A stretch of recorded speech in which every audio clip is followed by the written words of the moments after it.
Imagine your patient's blood pressure is just totally crashing. Their pH is 7.28. And, on the surface, the labs look like a straightforward case of dehydration. Right, which is a huge trap. Exactly, Well, because beneath those numbers, there is literally a chemical war happening in their blood. It's a triple acid-base disorder that will kill them if you miss it. So welcome in, everyone. Today, we're doing a deep dive into one deceptively simple patient case. Yep. We're going to use his labs to uncover 3 massive hidden diagnostic traps that honestly catch even seasoned clinicians completely off guard. I'll be your guide from the perspective of a PA student navigating clinical rotations, and I have our clinical educator here to help us decode the chaos. I am so ready to get into this because, well, in the world of nephrology, the surface numbers almost always lie. You really have to rely on clinical reasoning, not just memorization, to see the whole picture. Yeah, totally. So before we jump in, let's establish our mission for you, the listener. We have 3 clear learning objectives today. First, you're going to master the 6-step clinical reasoning approach to acid-base disorders, including the infamous delta gap. Oh man, the delta gap. I know, everyone hates it, but we'll make it easy. Second, we're going to differentiate the causes of metabolic alkalosis and normal anion gap metabolic acidosis, or NAGMA, using urine electrolytes. Love that. And third, you'll learn to quickly recognize the illness scripts for toxic alcohol ingestions.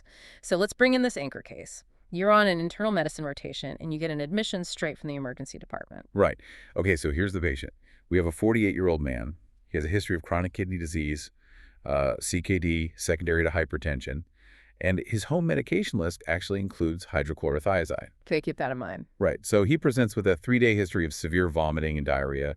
His vitals are definitely borderline. Blood pressure is 100/60, and his heart rate is 110. So we have a patient who is tachycardic with a pretty soft blood pressure. He is clearly volume depleted. Now, when a patient like this rolls in, you immediately want to look at the basic metabolic panel and the arterial blood gas. What are we working with? This is where the mystery really starts.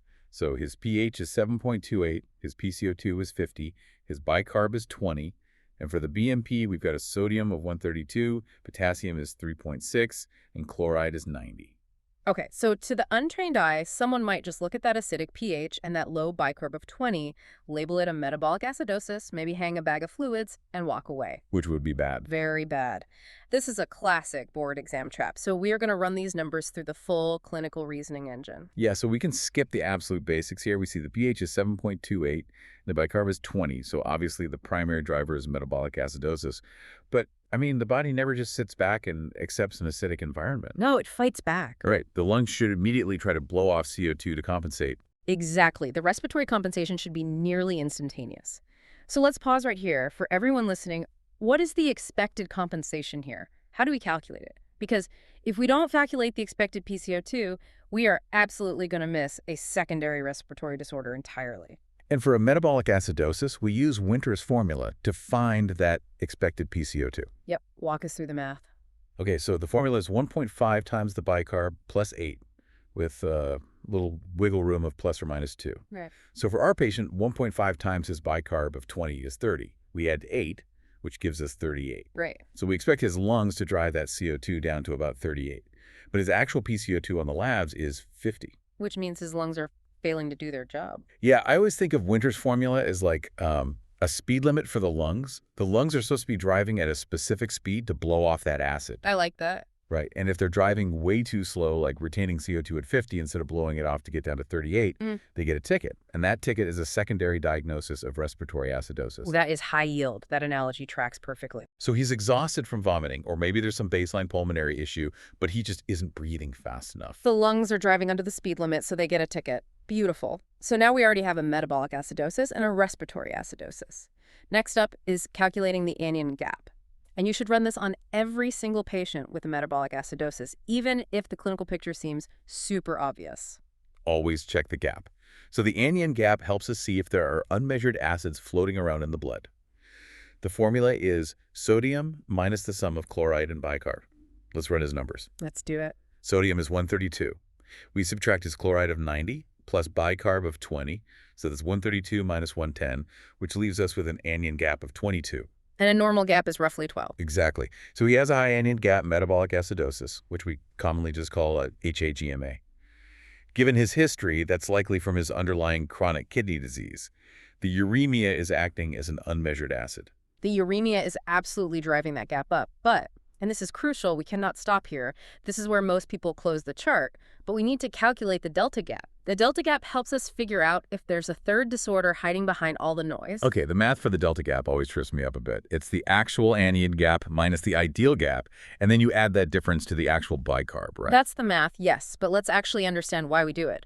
Think of the delta gap as an accounting ledger in a bank. Okay, a ledger. Yeah, every time a single molecule of a new unmeasured acid enters the blood, say a molecule of uremic acid, it raises the anion gap by exactly 1 point.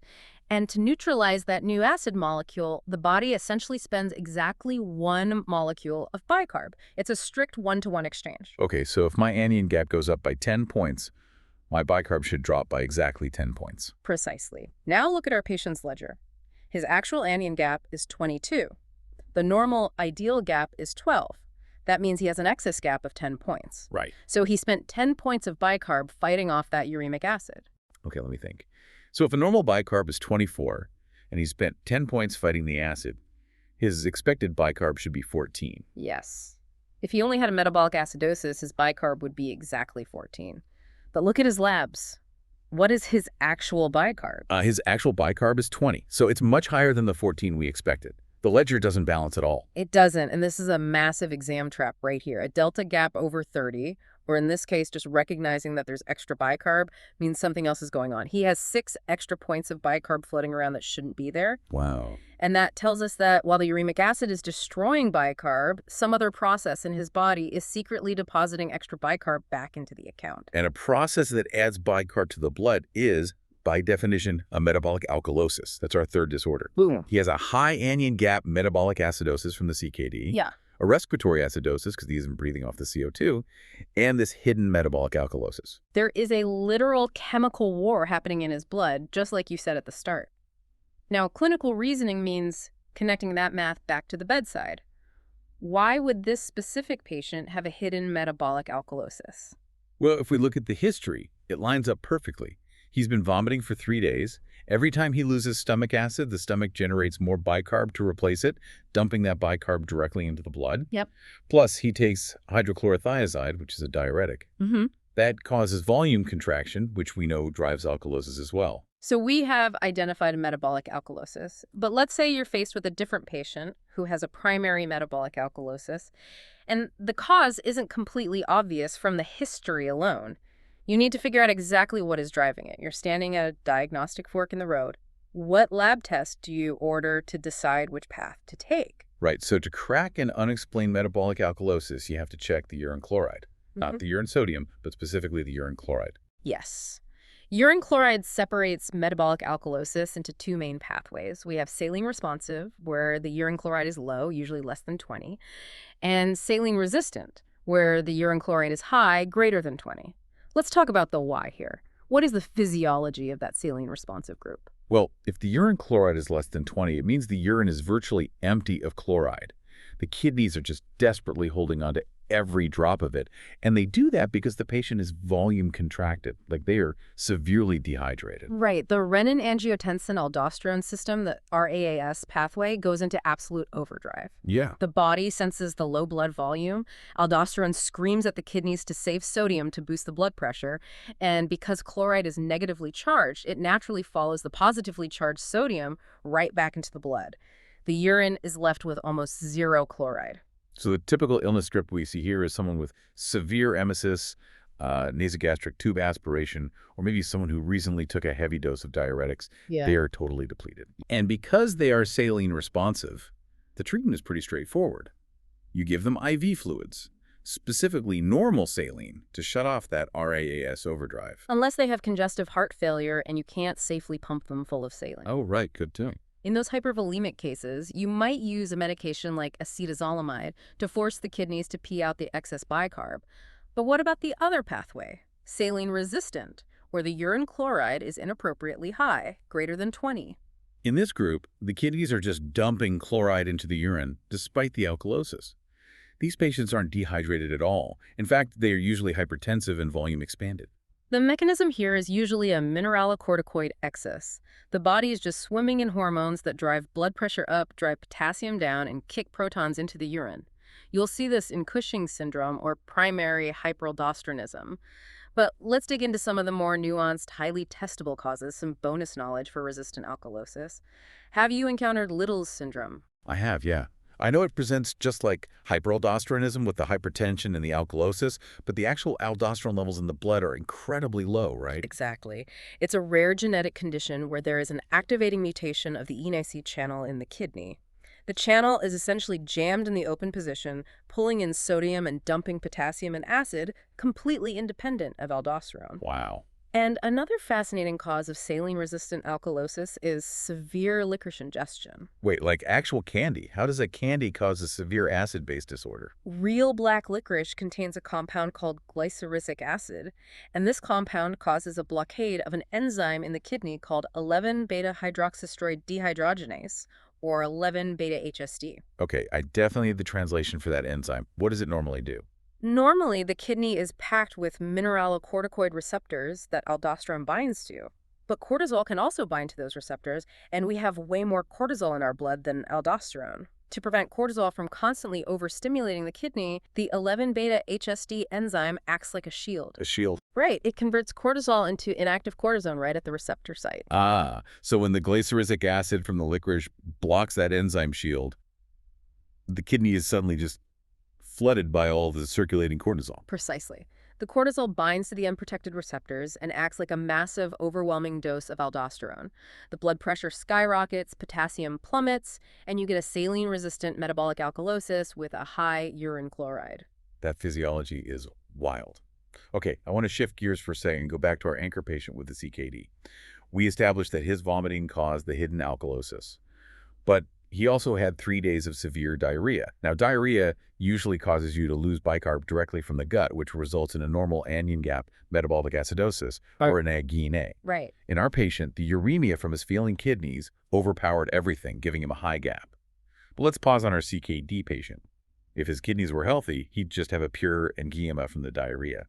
Imagine a different patient in the bed next door, say, a 62-year-old man who presents with profuse diarrhea after eating some severely contaminated food. Let's run his labs. His pH is 7.25, PCO2 is 34, bicarb is 18, his sodium is 128, chloride is 100. If we run the anion gap on him 128 minus 118, the gap is exactly 10. So we have a pure, normal anion gap metabolic acidosis, a true NUMA. Okay, so we had a fork in the road for alkalosis using urine chloride. The fork in the road for working up a NAGUMA is the urine anion gap, or the UAG. The formula is urine sodium plus urine potassium minus urine chloride. But conceptually, why are we measuring this? The urine anion gap is an indirect assessment of the kidney's ability to excrete acid. When the blood is too acidic, a healthy kidney will try to pee out that excess acid by binding it to ammonia, creating ammonium, which is NH4 plus DAE. But hospital labs can't easily measure ammonium directly in the urine. So we measure chloride instead. Because ammonium is positively charged, it can't just leave the body on its own. It needs a negatively charged escort to travel with it, and that escort is chloride. I like to think we count the chloride as the receipt that proves the acid actually left the building. That's a great way to visualize it. We are looking for the footprints of the acid. If the kidney is doing its job and excreting massive amounts of ammonium to fight the acidosis, it is also excreting massive amounts of chloride. And since chloride is subtracted in our UAG equation, sodium plus potassium minus chloride, a huge amount of chloride makes the final calculated number negative. So a negative urine anion gap means the kidney is working perfectly, the acid is leaving the body, which means the source of the acidosis isn't the kidney, the problem must be the gut. Exactly. Like our guy losing bicarb from his severe diarrhea, or maybe a patient with an intracutaneous fistula. Right. The kidney is trying to fix a mess made by the GI tract. But what if the UAG is positive? That means the urine chloride is low. The kidney is failing to excrete ammonium. The problem is originating in the kidney itself. And a primary renal failure to handle acid is called renal tubular acidosis, or RTA. But man, there are a few different types of RTA, and the mechanisms always seem to just blur together for me. How do we keep them straight conceptually? Let's do another interactive pause here. Listener, try to recall the illness scripts for the RTAs as we break down the mechanics. There's type 2, type 1, and type 4. Okay. We'll start with type 2, which is proximal RTA. The proximal tubule is at the very beginning of the kidney's filtration system, and its main job is to reabsorb almost all the filtered bicarb back into the blood. In type 2 RTA, the proximal tubule just drops the ball. It fails to reabsorb the bicarb, so the bicarb is wasted straight into the urine. And this proximal defect is often part of a larger issue, like Fanconi syndrome, right? Where the proximal tubule is so damaged that it just spills everything, glucose, amino acids, uric acid, along with the bicarb. Yes, the whole proximal transport system is completely compromised. Now contrast that with type 1, which is distal RTA. This is a defect at the very end of the line in the alpha intercalated cells of the distal tubule. Their job is to actively pump hydrogen ions acid out into the urine. In type 1, that pump is broken. So because the kidney can't secrete the acid, the urine stays inappropriately alkaline. The urine pH just refuses to drop below 5.5. And this is where we see a major clinical consequence, which is highly testable: kidney stones. But why does an alkaline urine cause stones? It all comes down to solubility. Calcium and phosphate normally exist in a delicate dissolved balance in the urine, but when the urine pH goes up and stays alkaline, that environment forces the calcium and phosphate to bind together. They literally precipitate out of the liquid like rock candy forming on a string, creating solid calcium phosphate stones. So type 1 distal RTA equals an alkaline urine and kidney stones. That makes perfect sense. And finally, there is type 4 RTA. Type 4 RTA is a completely different mechanism. It's all about aldosterone. It is tied to hypoaldosteronism or a resistance to aldosterone. Right. We talked earlier about how aldosterone normally saves sodium and dumps potassium. Yeah. So if a patient has hypoaldosteronism in type 4 RTA, they are going to retain potassium. They'll have hyperkalemia. And that high potassium is the actual culprit here. Hyperkalemia directly inhibits the kidney's ability to generate ammonia. Without ammonia, the acid has nothing to bind to, so the ammonium escort system shuts down entirely. The acid just gets backed up in the blood. So type 2 is a proximal bicarb leak, type 1 is a distal acid pump failure causing stones, and type 4 is an aldosterone failure causing hyperkalemia. Nailed it. Let's pivot slightly. What if our initial patient with a massive anion gap of 22 wasn't just dehydrated? What if his mental status completely plummeted, he was barely responsive, and we started to suspect his gap wasn't just from uremia, but because he drank something highly toxic? If you suspect a toxic ingestion in an unconscious patient, you immediately calculate the osmolar gap. This is the measured osmolality from the lab minus the calculated osmolality, which we derive from his sodium, blood urea, nitrogen, and glucose. If that osmolar gap is greater than 10, it tells you there is an exogenous osmotically active substance hiding in the blood. Usually that means a toxic alcohol. So if the osmolar gap is huge, we know there's a foreign alcohol in the blood. But how do I know if they drank moonshine versus antifreeze? Don't they attack the body differently? They do, and it's all about how the body breaks them down. Let's look at methanol first. It's found in windshield washer fluid and improperly distilled moonshine. Methanol itself just makes you act drunk. The real danger happens when the enzyme alcohol dehydrogenase gets a hold of it. The enzyme converts methanol into formic acid. And how does formic acid specifically present clinically? Formic acid is exceptionally toxic to the optic nerve. It literally starves those specific cells of oxygen. So the patient presents with severe altered mental status, blurry vision, often described as looking through a snowfield pupil dilation, and tepidema on the eye exam. So methanol metabolism attacks the eyes. What about ethylene glycol, which is found in antifreeze? Ethylene glycol also gets processed by alcohol dehydrogenase, but it gets converted into oxalic acid. Its primary target is the kidneys. The oxalic acid binds with calcium in the blood to form calcium oxalate crystals. These crystals lodge in the kidney tubules, causing acute kidney injury, severe flank pain, and you'll see hallmark envelope-shaped crystals on the urinalysis. Okay, there is one more alcohol that causes a lot of confusion on exams: isopropyl alcohol or rubbing alcohol. It definitely causes a high osmolar gap and it gets metabolized into acetone. Because of the acetone, you will see ketones in the urine and the patient will have altered mental status. But there is a massive catch here, right? Oh, this is the ultimate board trap. The catch is that it does not cause an anion gap metabolic acidosis. Acetone is a ketone, but it is not an acid. So you have a patient who is obtunded, they have a high osmolar gap and ketones in their urine, but their anion gap is completely normal. Acetone isn't an acid. That is such a crucial distinction. Now, for the patients who did ingest methanol or ethylene glycol and are actively building up those toxic acids, how do we stop the damage? We have to stop the metabolism. The parent alcohols aren't the primary villains. the toxic acids are. So we use an antidote called fompizole. Fompizole is a competitive inhibitor that blocks the enzyme alcohol dehydrogenase. Oh, so you block the enzyme, you turn off the faucet? Exactly. You stop the creation of formic acid and oxalic acid entirely, which buys the kidneys time to safely excrete the parent compounds before they can do any hurt. It's all about intervening in that specific metabolic pathway. Well, we've covered an incredible amount of ground today. I want to synthesize all of this into a rapid-fire mental checklist. Tomorrow, when you walk onto the wards, your approach to these labs is going to be completely upgraded. First, we're throwing Winter's formula at every metabolic acidosis to make sure the lungs aren't driving under the speed limit. Second, we're using the urine chloride to crack any primary metabolic alkalosis. If it's less than 20, they need saline.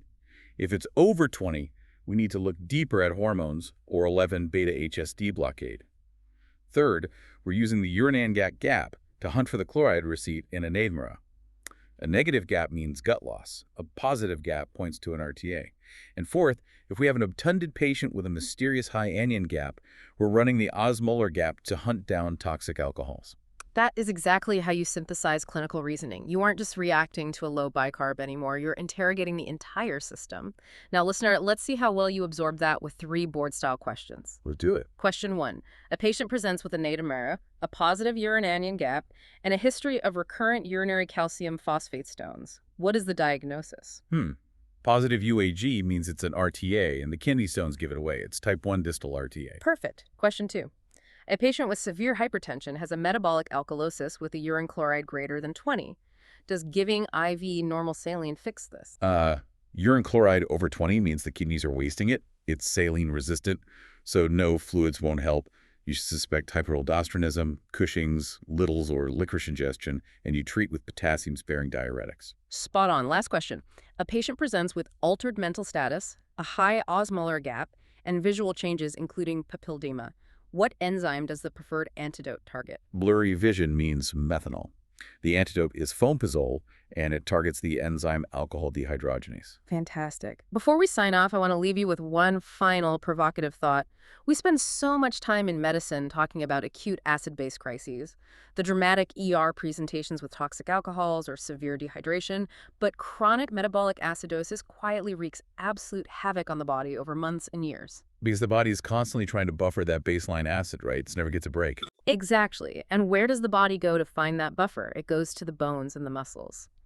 Chronic metabolic acidosis causes increased muscle wasting and decreased albumin synthesis. But consider the pediatric population. If a pediatric patient has an untreated chronic metabolic acidosis, maybe from an undiagnosed RTA, what happens to their physical development? Oh, wow. I mean, they're growing, so. According to the data, it leads to severe growth retardation and the exacerbation of metabolic bone disease. They are literally dissolving their own skeleton just trying to buffer the acid in their blood. That paints a completely different picture. The numbers on the basic metabolic panel aren't just abstract math equations that we solve for an exam. They dictate how the body is literally holding itself together. The better you understand the mechanism beneath the numbers, the better you can protect the patient sitting in front of you. Keep interrogating those labs, keep asking why the physiology behaves the way it does, and we'll see you next time.